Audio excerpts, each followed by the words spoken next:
Bueno, gracias doctor por estar acá. Voy a hacer una pequeña introducción de lo que usted significa para la Sociedad Colombiana de Urología. El doctor Denstedt es una figura muy influyente en la endourología mundial y estamos muy orgullosos de tenerlo con nosotros.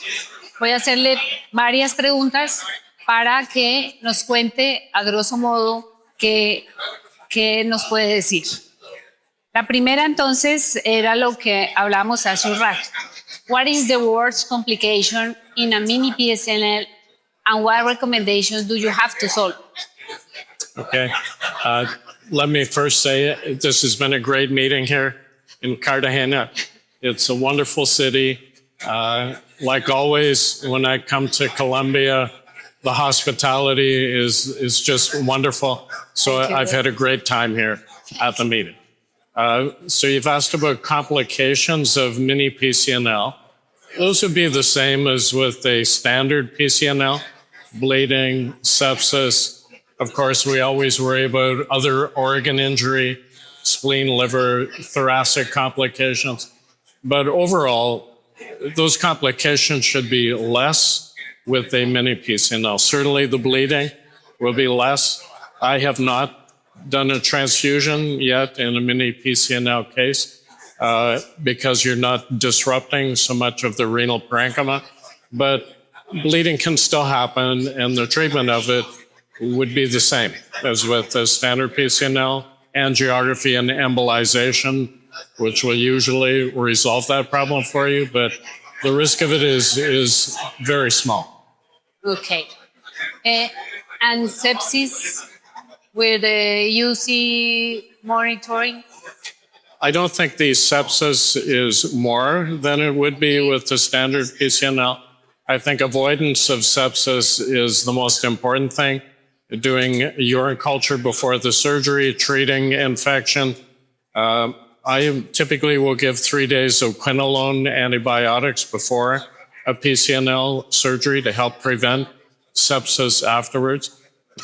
And I think I'm seeing actually less sepsis now after PCNL than I am after ureteroscopy because it's an open system. Suction sheet? Yes. We've just started to use the suction sheets. When I started doing mini PCNL, I would just use the standard sheet that came with these storage setup that I was using. But now we're starting to use the suction sheets to speed up the operation, which also decreases the chance of sepsis. Okay.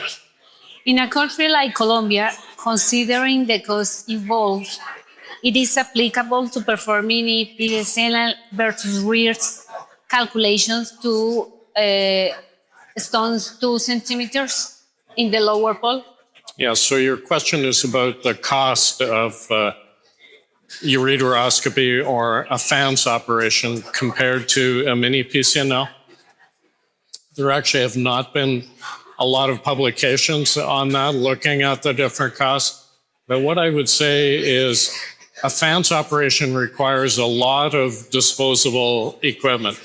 Usually now, disposable ureteroscope, access sheath, laser fiber, guide wires, a stent. Afterwards, it's a lot of disposable equipment, which starts to add up for the cost. Whereas a mini PCNL, most of it can be reusable equipment, except for the laser fiber if you're using a laser. But the endoscopes, the rest of the equipment can often be used many, many times, which logically should decrease the cost.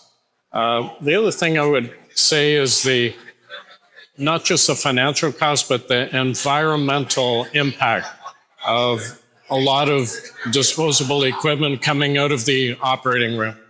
And if you take a careful look at how much garbage is coming out of the OR after ureteroscopy, it can be very significant. And that adds up, maybe not in the hospital cost, but for a global environmental perspective, if I can just say it that way.